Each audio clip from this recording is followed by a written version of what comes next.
Samantala sa September 14, inaasahang matutuloy na ang pagdaraos ng BARM parliamentary elections na 4 na beses nang napospone. Bilang paghahanda rito, hinihikayat ng OPAPRU ang mga stakeholders nito na mas palakasin ang voter education at empowerment upang masiguro ang mahusay na pagboto ng mga mamamayan. Alamin ang detalye sa report na ito.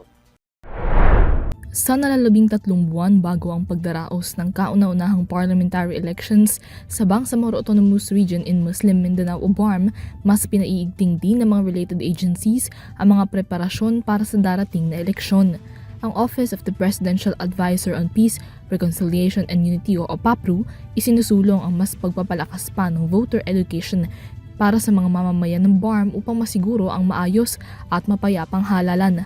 Ayon kay OPAPRU Secretary Mel Sinan Sarmiento, ang kauna-unahang BPE ay hindi lamang isang political na exercise, kundi isang malaking hakbang tungo sa kaunlaran ng bansa. Dahil dito, mas lalo niyang kinakailangan ang partisipasyon ng mga mamamayan upang gamitin ang kanilang karapatang makapili ng kanilang magiging leader.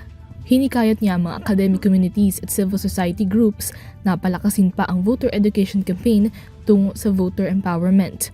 Kasabay nito, nanawagan din siya ng mas matatag at mas konkretong mga hakbang na magtataguyod ng demokrasya at kapayapaan sa rehiyon alinsunod sa Comprehensive Agreement on the Bangsamoro o CAB. Kaya panawagan niya sa mga kumakandidato gawing prioridad ang peace and development ng rehiyon na magtataguyod sa mas maayos na kondisyon ng pamumuhay para sa mga mamamayan. Para sa EuroTV News, Mia Layagin, sumasaludo sa bawat Pilipino.